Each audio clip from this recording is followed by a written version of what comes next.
خدمت در صف قواهای مسلح نه تنها قرض کنستیتوسیونی بلکه نشان شرف و نمونه عالی وطن دوستی هر یک جوانمرد در نزد وطن و نیاگان خویش است. دیروز در شهرک ودل ناحیه فرغانه مراسم با تنطنه قسمیات کنی خدمتچیان حربی از جمله نواسکران قسم‌های نظامی ناحیه سوخت که برای ادای شرفمندانه خدمت آمدند برگزار گردید. از جریان مراسم قسمیات کنی گزارش می‌دهیم.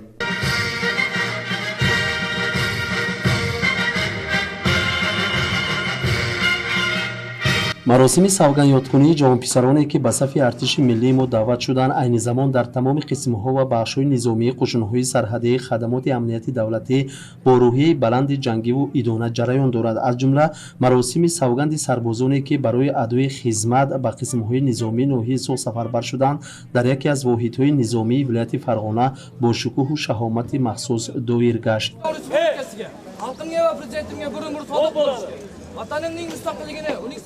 Men Xorazm viloyati Hazaras tumanidan keldim. Mening nabiram yoshlikdan soldat bo'lsam ekan deb yurar edi. Bugungi birinchi niyatiga yetdi. Alloh taolayam uzoq yosh bersin bu yigitlarga. Kelasida shu xalqiga, prezidentiga sodiq xizmat qilsinlar. Kelajakda katta mansablarga yetsinlar. Leytenant bo'lsinlar, kapitan bo'lsinlar, general bo'lsinlar. Hammangi bugungi marosim bilan chin qalbimdan tabriklayman. Bularga uzoq umr, baxt saodat tilayman. Hamma ota-onalarga, ofitser, soldatlarga, hammasiga تشکرمو بildiraman. در این چوره‌بینی سطح بلند افسران مسئول قشون‌های سرحدی، سابقه‌داران جنگ و مهنت، نمایندگان وسیع اهل جامعه، والدان سربازان و همچنین حاکم ناحیه فرغانه اشتراک نمودند. حاکم ناحیه فرغانه در برآمد خود مخصوصاً تاکید کرد که حفظ صلح و ثبات و نگه داشتن آرامی کشور وظیفه جانی هر یک شهروند بیداردل میباشد. اینچنین درباره توجه خاصه رهبریت دولت به تامینات مادی و تکنیکی ارتش و تدبیرهای مؤثر جهت باز هم پرقوت نمودن اقتدار جنگی و آماده باشی ارتش ملی تبادل افکار صورت گرفت. Mine bugün farzandimiz Agabek qasamiyat qilib el yurtga xizmat qilishga niyatlangan o'z salohiyatiga xizmat qilishga men ishonaman. O'g'limga omad tilayman. Shunday zafarlar tilayman. Ular o'zlarini yaxshi niyat xizmat qilishiga ishonaman. Bugun bizning oila uchun eng muhim va unutilmas kun. Farzandimizning Jabarbergenov Agabekning qasamiyat qilayotganini ko'rib juda ham yurakdan faxrlandik va quvonchga to'ldik. Farzandim juda ham vatanparvar va mehr oqibatli bo'lib voyaga yetdi va bugun u vatan oldida sadoqat bilan xizmat qilishini isbotladi. Bu biz uchun, bizning oilamiz uchun albatta juda quvonchli kun bo'lib yodimizda qoladi. Biz farzandimizning vatan oldida sadoqat bilan xizmat qilishiga ishonamiz. پس از سخنرانی‌های رسمی لحظه‌های نهایت هیجان‌آور آغاز شدند که قلب اشتراکچیان را با احساس افتخار و شرف لبریز ساختند. نواسکران با صدای بلند و با تنطنه قسمیات کردند که تا آخرین نفس به وطن و خلق خود صادق مانده قرض جوانمردی خویش را سربلندانه اجرا می‌کنند. برای هر یک سرباز این لحظه مقدس آغاز مرحله نوی حیات و مکتب جسارت به شمار می رود. O'zbekiston Respublikasiga sadoqat bilan xizmat qilaman.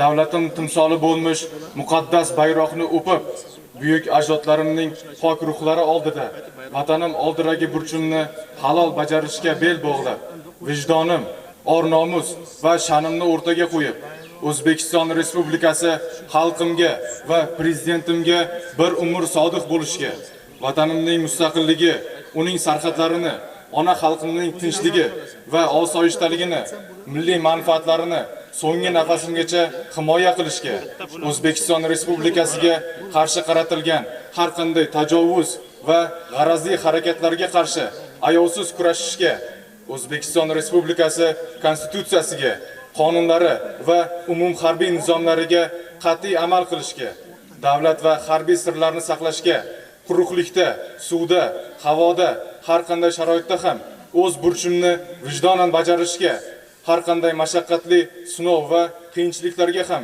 el yurtimning yuksak ishonchini oqlashga tantanali ravishda qasamyod qilaman.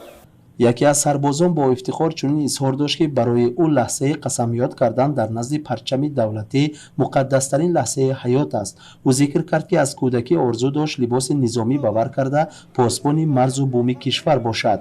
در دوام 2 هفته اول نوسکران با اساسهای خدمت و نازکی‌های کسب نظامی شناس شدند. سرباز مذکور نیت دارد که پس از ختم خدمت حربی فعالیت خود را در ساحه حربی به طور شرطنامه‌ای ادامه دهد.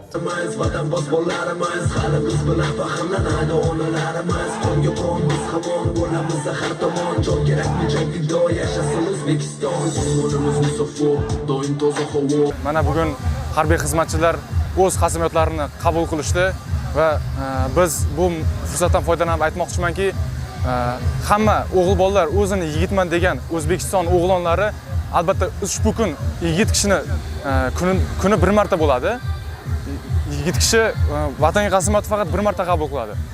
Bu fursatdan foydalanib aytmoqchimanki, yigitlar har bir bu yerda xizmat qilgan, xizmat qilmagan har bir yigit o'g'lonlari o'zini yigitman deganlar O'zbekistonga sadoqat bilan xizmat qilishi kerak. Mana bugun biz qutlug' bayram ostonasida turgan ekanmiz.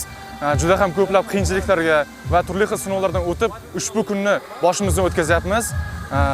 Biz vatandoshlarimiz va harbiy safdoshlarimiz bilan birgalikda ushbu kunni nishonlaymiz va kelgusi ishlarimizda ham vatanga qasamiyotimizga sodiq qolgan holatda keyingi xizmatlarimizni ham davom ettiramiz. Albatta hozir biz kelganimizga 1 oylar bo'lgan bo'lsa ham ushbu 1 oy ichida juda ham ko'p mashg'ulotlar va o'ziga yarasha darslar o'tdik va o'ziga yarasha malakasi bor ustoz serjantlardan malakali o'rnak va darslar oldik. Bu kelgusida ishlarimizga, kelajagimizga ham olgan bilim ko'nikmalarimiz o'zimizga asqotishini bilaman. در انجام چاره‌بینی به جوانان شجاع که مسئولیت حمایت استقلالیت، دخل‌ناپذیری مرزهای دولتی و امنیت جامعه را به دوش گرفتند، آرزوهای صمیمی، سلامتی و در فعالیت من بعد خدمتیشان برای کامیابی‌های بی‌نظیر تمنا کرده شد.